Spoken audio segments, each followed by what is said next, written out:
Hello and welcome to the Sunspice Wisdom Podcast. This is not weed. We are not toking out. I was just lighting a little bit of Palo Santo. So today on the Sunspice Wisdom show, we have none other than the fabulous celebrity stylist and entrepreneur, Shauna Thibault. Dun, dun, dun, dun. Where's the audience at? How are you? Right. Where's the clap button? Right. Okay, I'm going to put this down. This is way too distracting. I won't be able to ask you all these really intimate questions I have. I'm excited. Yeah. So, Shauna and I met at the Doe Bay tubs, naked, just chilling out. It was great. It was a good time. Just full vulnerability. And it was full vulnerability. And at that time, I just knew as soon as you said you did hair and makeup that you would do my wedding hair. It was like not even a question. Yeah. So that was kind of cool. I know. It really was. You were my first bride on the island, kind of a catalyst for that whole experience. Opened a lot of doors. Yeah. And now you are almost moving here, maybe. I've been transitioning for a while now. Yeah. Yeah. Yeah. But isn't 2.5 years of a transition? When do we ever arrive? That's like my husband. Transitions are probably his hardest thing. I'm sure he would totally get down with me if I was a graceful transitioner. You know, for me, I just drop the bomb. I'm like, this is happening now. We're doing this. Done. Yeah. Yeah. So I keep shooing the Palo Santo dust out of the air. Oh, you need my phone? Here you go. So, I mean, how has it been sort of adjusting from so you have your studio in Arizona, right? And that's running itself. You've got all your stylists there. Yeah. And now you're just sort of, you're traveling when you're going on to shoots and stuff. But are you planning on being here more full time? Like, what is this transition really looking like for you? Yeah, well, it changes shapes often.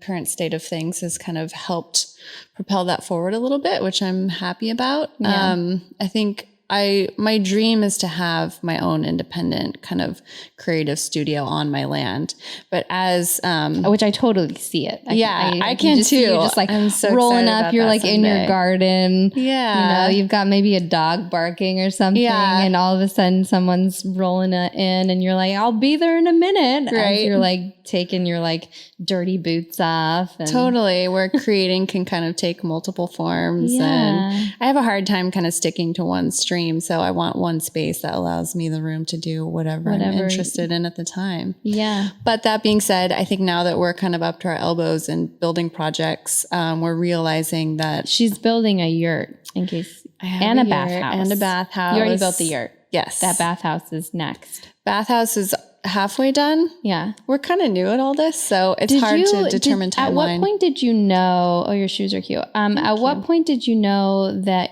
you wanted to live this sort of, I guess, more minimalistic lifestyle versus, something that's big and lavish? Because that could have totally been the direction that you went in. So what was it that made you sort of... I think it's always kind of been in my heart. My mom and my dad were a little bit opposites in that way, as far as their kind of lifestyle needs. So I was raised with both sides of that spectrum. Yeah. And I think I had a period of time in my 20s where I was going for a little bit more I don't know. I struggled with perfectionism and had to have the perfect everything. Yeah, exactly. And just realizing how much more empty that really made me feel. And my dad was up here, and every time I came to visit this place, it just spoke to my soul. I kind of knew that I wanted to be there, but it felt really unattainable in some strange way. I don't know why. I think when you build a business and a network, you kind of feel tethered to it and you can't leave that city. Yeah. But, when he passed and, I had some life-changing events too, it just kind of felt like a no-brainer. Like, life is short. You got to be where you want to be. Yeah, totally. Yeah. So, and that was pretty easy. I love to camp. I've always had a strong minimalist side. So it wasn't a hard transition at all. Yeah. Which is, I mean, I find it interesting because you're a stylist, you work in the beauty industry, isn't it weird? And you're just, and yet you're just like, I remember when you came over to our house and you were just like rocking your hunter boots. And, right. Yeah. Just like had just gotten done with a full day of work. And like, let me help you build that fire, Right. Just a little bit of everything. Yeah. Yeah. It's beautiful.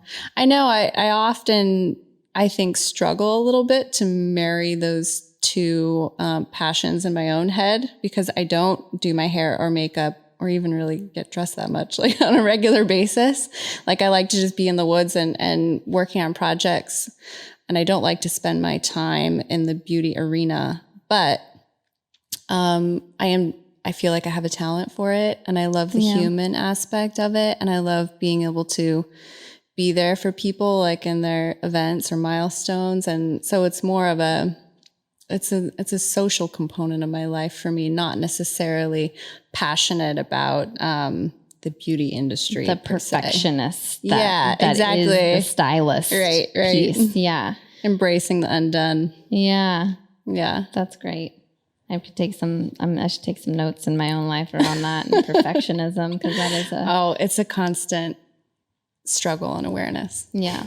Comes in many forms. So I'm trying to get a better idea of like where your life started because you're born and raised in Phoenix.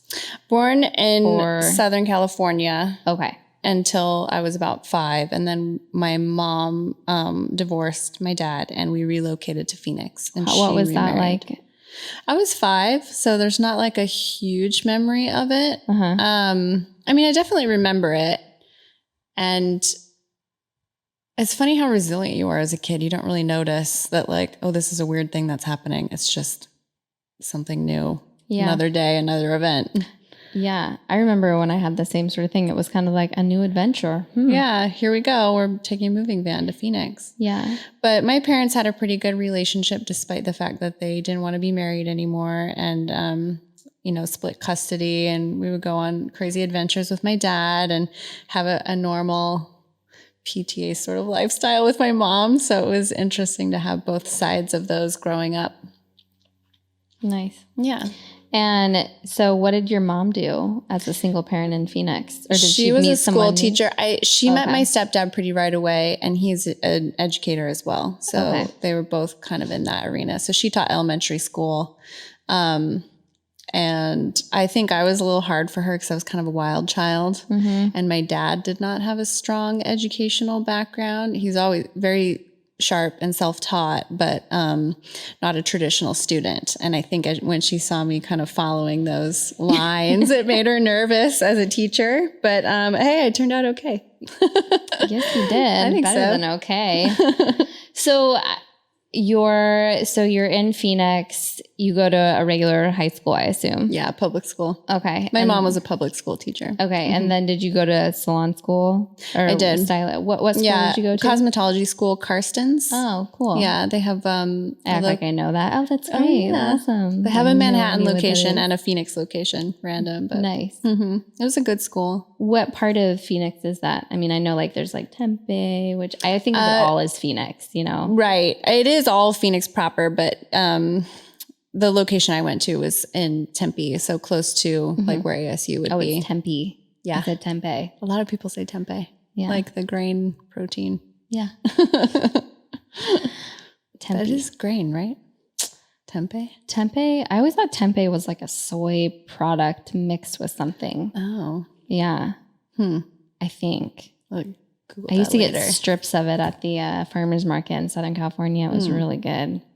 Gave me horrible gas. So I don't recommend eating it. But I mean, people like it. Right. Maybe it is a grain. I don't know. I'll have to figure that out later. Where's my phone? Where's Google? Okay, so you went to cosmetology school, and then what was the like time period between you being in cosmetology school and you being like, I'm going to open up my own business and studio? It was like not much time at all. Oh, wow. I did not like working for somebody else. Yeah. So I graduated and went straight into a salon that actually had really great advanced education. So I am thankful that I In terms went of that business, route. the business side of it? Or? No, cosmetology school is kind of funny. They actually they give you the foundations of passing your state boards. So you can answer the practical questions and you can perform random services on a mannequin head that you will never really do that way in real life. It's more about like sanitation and learning safety protocol and law kind of. So very few people walk out of hair school actually with the knowledge to give someone a good style, because there's so much like personalization, texturizing. Yeah. Color is more about chemistry, not necessarily about like color theory. So there's a lot of education that needs to happen after cosmetology school. And where do you get that? You hopefully choose a salon that's got that available, or in the age of YouTube, I graduated like 15 years ago, 16 years ago. You don't look like it. A long time. Yeah, you look like you're like in your 20s, so you can just be quiet. And It's working. Yeah. Let it work. But yeah, so we had great advanced education. Once a week, we brought models in that we would just find off the street and like practice new techniques, both for color and for cutting. And though their business model was not good for me in the long run, I am thankful that I learned so much from them. Yeah. So I was only with them for about a year, and then I jumped ship and started renting my own chair. But so you're essentially running your own business, but not necessarily your own space. Got it. You're renting the chair. Right. So I was selling my own product, managing inventory, doing my own books and taxes and all of that. So then it was just like, okay, now the next step is we'll go from the chair to the actual studio. Exactly. Yeah. Yeah. And how much was it a process of you saving up enough capital to do that? I mean, did you do it all on your own? Did you have support? Like, what did that look like? It was a transition. Yeah. Clearly, I like to take my time with my transition. 2.5 year transition. Yeah, it might have been actually. No, I never really made that connection until just now talking about it. That's so funny. I mean, I rented the chair back in Tempe where I grew up for about 4 years, but I was living in downtown Phoenix, like closer to the core of the city. And it was experiencing a bit of a revitalization. There was a lot of artists that were taking over old homes and opening galleries. And I was kind of involved in the art scene because I'm a painter as well. And my heart was really downtown. And I was starting to see a few clients out of my art studio, which was, just had a big utility painting sink. Hi, William. Do you want to be on the show? Would you like to say hello? No? Just want to hang out? Give me background. Do you mind grabbing him? Thank you. This is my 3-year-old son we've talked about. He's currently picking his nose. Goodbye. Bye. So I didn't know you were a painter. Oh, yeah. You didn't tell me that. Some of my paintings. I would love to see some of your paintings. We'll do that. Do you have them up in different places? I have some images on Instagram. Okay. Yeah. Okay. I've been on a bit of hiatus, just not having the studio space. Yeah. So it's probably been about a year since I've completed a finished piece. And your partner, Mike, is also an artist. Yeah. A very successful artist. Yeah. My friend actually was talking about him today on a run. Really? Yeah. She was like, I looked him up. He's like the real deal. The real thing. Yeah. I mean, I'm probably more of a hobbyist compared to him. But I mean, call it the term artist it's a difficult one to dissect. You could probably have an entire podcast on that alone. On what art is. Right. The art, what does it mean to be the artist? Right, exactly. I feel like it's just this higher thing that you tap into. Right.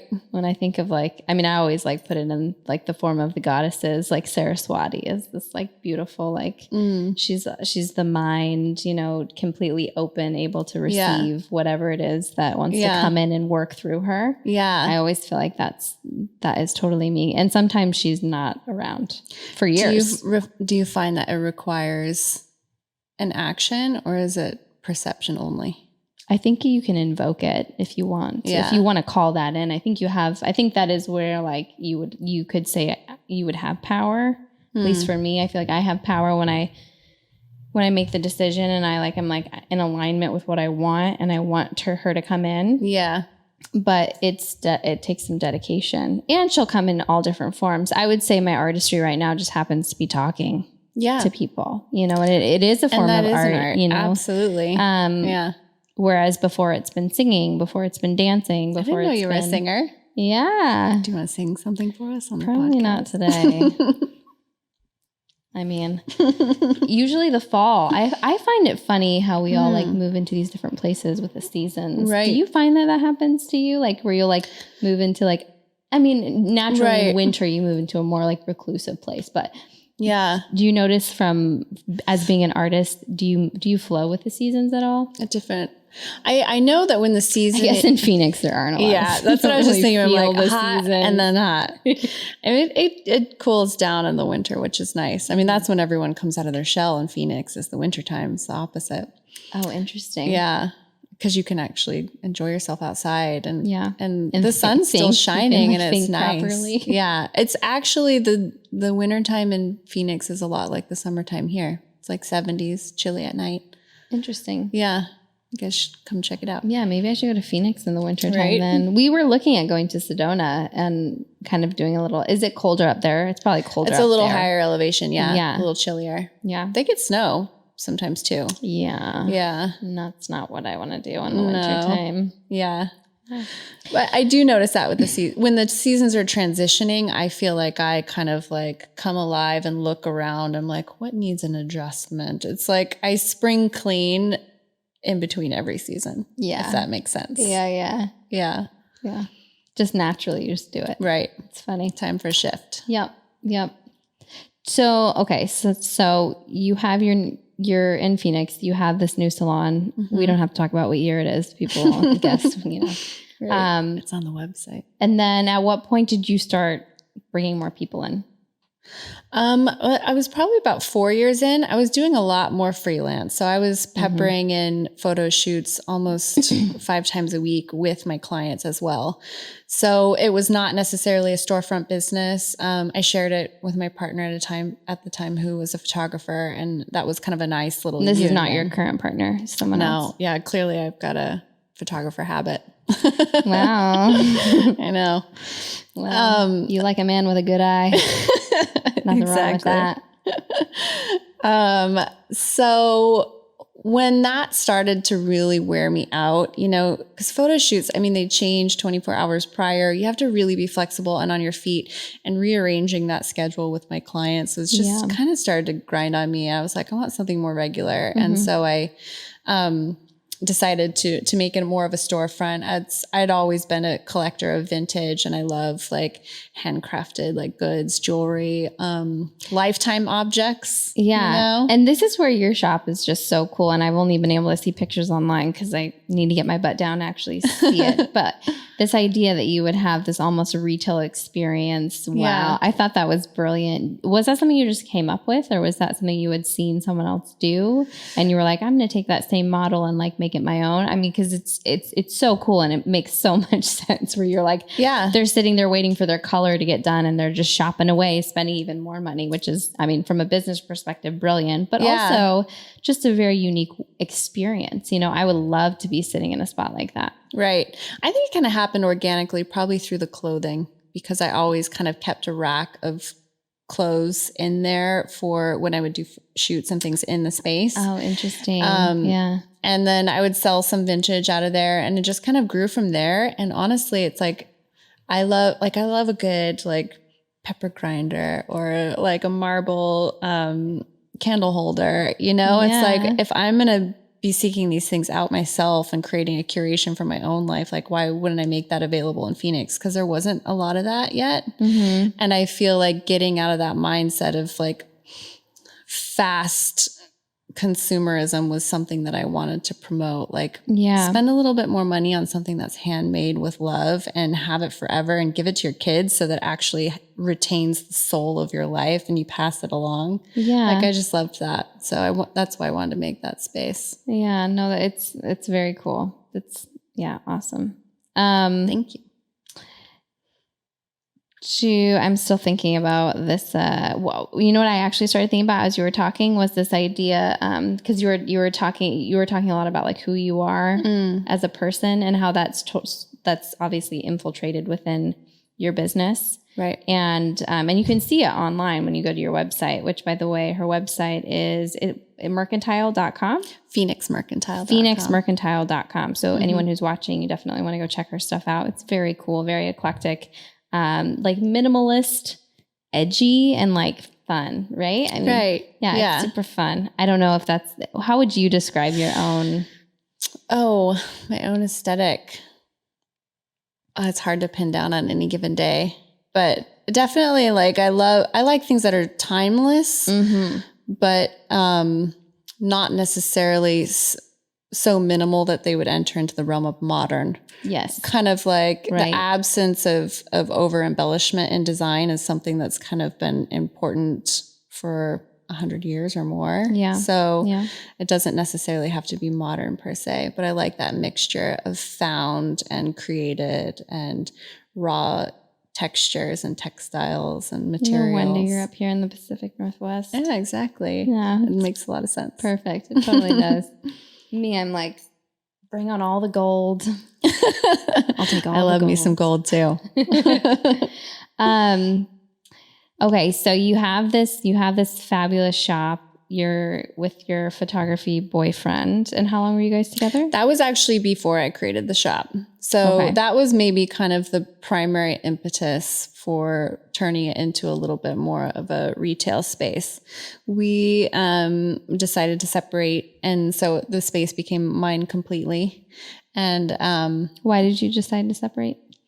We were together for 3 years, and there was a big age difference, 18 years difference. Wow. And he had 3 kids, and they were great. And I loved like being a part of their life, and they lived with us. We all lived together. So I was kind of, wow, you like moved into a very maternal role without having been a mother. I didn't. Yeah. Yeah. And it was great. You know, they're amazing kids, but I think that just seeing that love in that family made me very sure that I wanted to have like my own kids. And that was something that, he did not want to do. So right. We called it the impasse for years until finally the impasse turned into the end, you know? Yeah. Wow. Yeah. Interesting. And then you were in another relationship. Yes. So then, I created the shop, and I actually, got married. A photographer too? No, he was an architect. So that's my one deviation. Not that far away. Not that far away. Like could have been a photographer. Yeah. Always in the creative industry for sure. Huh. Yeah. Yeah. And he was great too. You know, I learned a lot about my sense of space and how to look at the relationship of rooms and buildings and how your environment talks to you and to itself. Interesting. Yeah. Yeah. I mean, okay, if you were to like psychoanalyze the shop, how would you psychoanalyze that as an environment? This shop? Yeah. I mean, this has got an amazing energy. I know it was a quick move in for you. I mean, so I play this game actually with Mike. So whenever we go to a new restaurant, we pick out the top 5 things that we would change. And money's no object. Like the top 5 things that have the most amount of impact on like your spatial experience. Lighting is almost always one of them. And this has got great light in it. I love all the windows and the natural light as it filters in. You can tell it used to be an office, so it's compartmentalized. I'm sure if you had your druthers, you would knock all the walls down. Yeah, I actually thought about putting like curtains in along here, but I don't think I could because of the way where the lights are. Right. But I had thought about maybe I'll just grab long sort of wall curtains, and it will at least make it feel. But it's cool too how you have these different compartments set up. Like, I mean, this is this now, which is so fun. Yeah. You've got the meditation room in your own office, and the front feels like a really great retail experience. Yeah. It's inviting. You can hang out. Yeah. I don't know if I'd change much. So your shop that you have in Phoenix, it's still going? It is. Mm-hmm. Yeah. I go back and maintain a small clientele just to keep the income stream running while I'm building a yurt. How's the bathhouse coming along? The bathhouse is coming along great. I wish I could have some pictures to show her. I know. Yeah. Maybe I'll post some. Yeah. It looks amazing. And I'm super proud of us. Both Mike is pretty handy and he's had a lot of building experience, but this is the first time for both of us going ground up, just by ourselves. Yeah. And we've learned a lot and it's been really fun. And I think if you can build something with your partner, you can kind of do anything. We've had some arguments, but not so much. Yeah. No, I hear that. Ryan always said, I think just the other day he was talking to his friend who is going through a rough time with his relationship. And he was like, look, the way that like I always have to like put everything through is like at the end of the day, if like we were deserted on an island, is that the person that I'd want to be like with, you know, right. If it was like survival mode, like, can we get shit done together? And I feel like that's a great place to start in any relationship, right? For sure. That's totally you and Mike. Obviously. Oh yeah. We could survive anywhere, anytime. Yeah. Oh man. So it's going good. Good. Are you going to keep the shop running and moving it in Arizona? I am. I think, the state of what I'm doing with that space is definitely something that I'm evaluating constantly, especially with travel being a little bit more difficult in these current times. Like it's not realistic for me to go back and forth to Phoenix to maintain my clientele. What's that been like having to wear a mask while you're doing people's hair for sometimes hours on end? Yeah, I've gotten used to it. I've test drove a lot of different types of masks and just found one that feels the most comfortable to me. And I think... Is it really light so that you can breathe out of it? The paper ones, the disposable ones. The simple paper ones? Yeah, they feel like the lightest. I've gone through cloth ones. I've gone through like the full heavy duty N95s are a little bit too much. Yeah. Because you do. I mean, I pull do you like feel 10 like you're to 12 suffocating a little bit at the end of it? Like, I noticed. Because I notice I have to pull mine off and be like... Yeah. No, I do that. Like I take breaks outside in between clients, but it's like 118 degrees out there. Oh yeah. Well, and we have a break room at my space too. That's so nice. You can take a little break in between. I mean, I feel like I've acclimated. I mean, I imagine doctors do too. Not that I'm like in that realm, but right. No, you think about them having to do like, 6-hour surgeries and I've gotten used to it, but I do find that it makes my breathing shallower. And so that's something that Mike and I take when we're in Phoenix. We do a walk like every morning through the neighborhood and I try and like do 8 count inhales and exhales and just really deepen and open the lungs. Cause it's not good to be, it's not good. All that stuff like that. Just cause then you have all that like matter within your lungs that just like gets pushed down to the bottom. I've known since I've been wearing masks, and I don't know if anyone else can relate to this, where I feel like I'm coughing more phlegm up. Yeah. And I'm coughing it up. Yeah. Naturally, it's my body's way of trying to like push things out, because I think when you're not, exercising your lung, it's not naturally sort of slowly doing that on its own. It has to like come out in these spurts, which is, I don't know. It's not my favorite. It'll be really interesting to see kind of what we learn from this time period from a health and safety perspective, because we're really touching in territory that we don't know, but we like to think we know. We like to think it's totally safe to be wearing something like this all the time. It'll be curious in retrospect to see what we find out, what we actually find out. I think psychologically too. I've noticed even for myself, like wearing the mask when I go to the grocery store, or even just, I don't know, any sort of retail experience, it creates a strange anonymity where I feel like I don't like have to smile at people because they can't see me anyway. So it's like it's like this passive relatability with strangers that we normally have because we can see each other's faces is kind of diminishing a little bit. Yeah. And that's a little spooky. It's very spooky. Reminds me of wearing a burqa a little bit. Yeah. No offense to anybody who wears a burqa, but I mean, from where we stand, and how we've just our experience in life to then have this very weird, just like, just eyes. It's just like such a bizarre thing. Yeah. You know? I do think I look kind of sexy in a mask though. I've seen pictures actually. I don't think you look horrible, but I don't mind it. I prefer your smiling face. Yeah. I posted an image of you.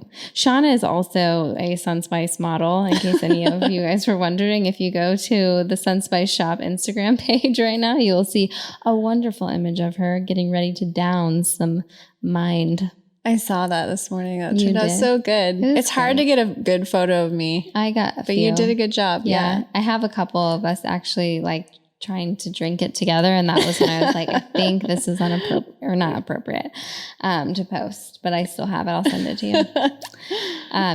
The photos turned out great. Yeah. It's been fun. It's been really fun just building a relationship with you in general and learning more about you and some of your stories. And just, I told you this the last time that you walk into a room and you exhibit such a sense of rootedness and security, which it's like you automatically create a safe environment. You know, it's like even the day of my wedding, I'm just like running mad like a wild woman. And I knew that the minute like I like went into the room, it was all gonna just like, yeah. And it totally did. Once you finally got me in there. So you just have, it's been great to get to know you and see, you know, we all have our gifts in life and what we bring. And obviously you're a phenomenal stylist, which is a huge part of it. But as a person, you just emanate a sense of like strong stability, safety, and security to be able to just express. Oh, good. You know, which I guess if you're a hairstylist, that's, I would assume that's an important component since you're going to be chopping people's hair off. You know, for sure. They need to trust you and feel safe with you. Make people feel comfortable being vulnerable. I mean, they're in your chair, you've got your hands on their head and kind of, you know, the way they're going to look for the next potentially 6 to 8 weeks is all in your hands. Yeah. So well, for me, it's like 6 months, although now. Yeah. Everyone. Well, now that I know you, I'm taking better care of my hair. So that's good. So what hair products do you use and recommend? I'm a big Hair Story girl right now. I have to tell you, my girlfriend came in last weekend. Morgan, who I realized you met her. She was painting my nails. Right. She's my childhood best friend, just like soul sister. Yeah. She has she has some issues with psoriasis. And so she was using it on her head. Yeah. And she walked out of the shower and she's like, I need to get that stuff. Where did you get that stuff? She immediately just fell in love with it. So it's amazing. I really do think it's going to kind of change the idea of cleansing your hair from this kind of like 2-product detergent base. And then adding back in the moisturizer sort of thing that we're used to. Yeah. I think as a tactile experience, it might take a little bit of transition time, but it does wonders for your hair. I'm a big fan. I think my thing is I run really oily at my scalp and then dry at the ends. So I'm like, well, I need the moisture at the ends. Right. But when I have it on my scalp, then my scalp is really oily. Right. That's a lot of people's issues, common. Yeah. For sure. Yeah. But that's one thing that about the beauty industry that I do enjoy really digging into is I love geeking out on products and like checking out the latest innovations. Latest, greatest. Yeah. Oh my God.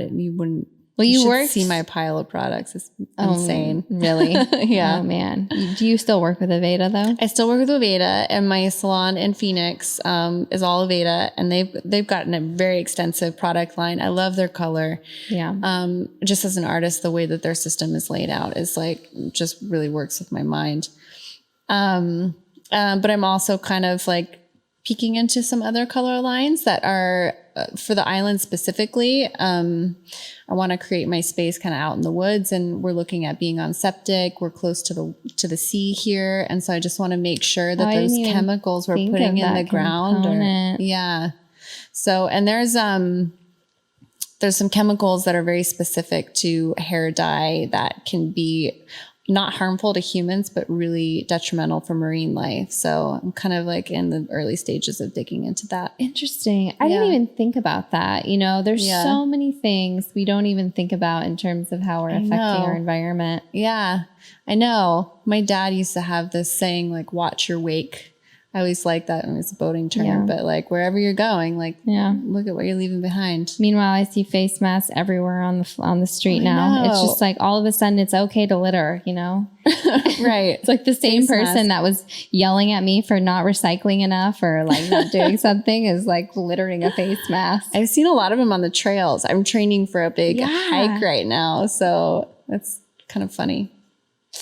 Sad. It is sad. Yeah. And it's interesting because it's just like, you know, I don't know. Yeah. Let's try and be conscious in all arenas. Right. Yeah. It's like, well, this is the latest thing. So drop everything else. And this is all we're going to focus on. All you need to focus on is making sure you're wearing that mask and keeping it up and making sure you're shaming those who are not in any given time period. Yeah. Oh, that sucks. Has that happened to you? Like, yeah. Oh, yeah. Yeah, definitely. Well, the thing that bothers me is when they're doing it to my kids. Right. Because, you know, and we've had some people, and I think people are somewhat afraid to say anything to me just because I have such a, I mean, I've known this about myself since I was young, pretty dominant sort of force. And You're like, powerhouse. I think people might energetically know if they said something to me that they might, you know, so, but I, you know, but I've watched my son kind of be told, you need to make sure you're wearing that mask now. Yeah. It's like, you need to mind your own goddamn business. Right. With all due respect, you know, and truly. But I just, you know, I have to keep moving. And you just move back from that defensiveness to a place of compassion. Right. And you recognize that these types of issues, like many issues, it brings up something different for everyone, you know? Yeah. Yeah. There's so much rooted in fear in this. And that's, I think, it's a fire I don't want to throw fuel on. Yeah. Well, and I feel like also if you're someone who's really overcome fears and overcome traumas and have made it out as not a victim and you've propelled past that place and been able to go, oh, wow. Like, yeah, that sucked, but man, look at me now. Right. You know, I feel like there's beauty in that. Yeah. I mean, I know that you have a story like that where you've kind of really had to go through something that was so uncomfortable. And I mean, for me, it was 19 and pregnant. Yeah. You know, and then everything that went with that and not having any support that I really needed. Yeah. And having to really sit in and go from like just the bare bones of it all. Yeah. You know, I can't imagine what that felt like. Yeah. Well, I mean, I know for you want to have children. Yeah. But you've been through something that in the past that has been pretty traumatic for you that you're not, well, I don't know, right? I have no idea what the details are, which is why I should probably ask. Do you think that you came out of that more of like this warrior, stronger, more secure person? Oh, 100%. Yeah. I mean, so for everyone that is probably wondering what we're talking about right now, I had, my daughter, Abigail, was born with some complications and only lived for 2.5 hours. So, and I knew she was going to struggle like throughout the whole pregnancy. And so did you intuitively notice when? Not initially, no. Okay. Medically, they could see it. Got it. Yeah. So, but it was not a specific thing that was diagnosable, and it had a potential outcome that ranged from she'll be fine, she'll probably need a surgery, and then she'll just be like any normal kid. Oh, interesting. To she might not be compatible with life.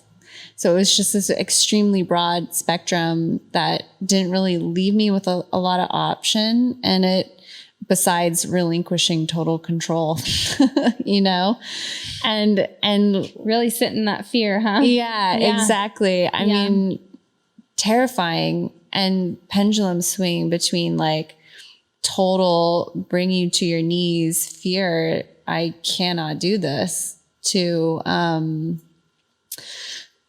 just bravery like I've never experienced since. Like, of course I can do this. Like, this is why I'm here. It's like, I don't know how long I get to be with her, but it's going to make every second's going to count. And that is carried with me, you know, cause I did that for her, but now I get to do that for me. You know, life is so important and it's super short, guys. It goes by God, so you can quick. see I'm crying for you right now. Oh man, I just could not, I could not imagine going through that. Yeah, I couldn't either, you know, until I did. And just all the stages of kind of facing that unknown and how it changed shapes. Yeah. Was quite the lesson. I mean, I feel really lucky to have been exposed to some wisdom that not a lot of people get the opportunity to do without a kind of an extreme tragedy like that. Yeah. Did, I mean, what did your healing process look like? It was from that? ugly.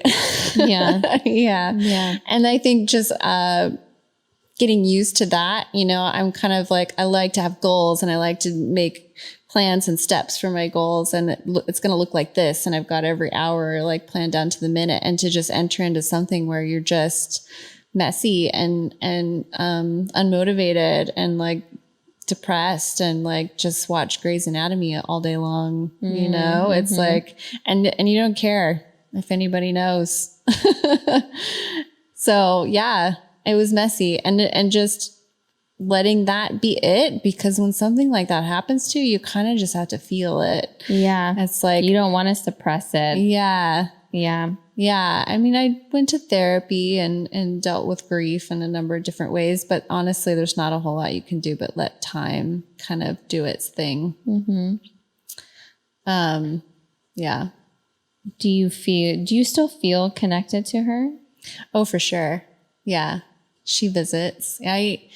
It's funny because I've always had an aversion to the color pink. Like it felt too girly for me. I've always been a bit of a tomboy, but she is so pink to me. Like whenever I see like little pink flowers or when the sun sets and comes in like really vibrant pink, like that's just her visiting, her little sweet little girl energy.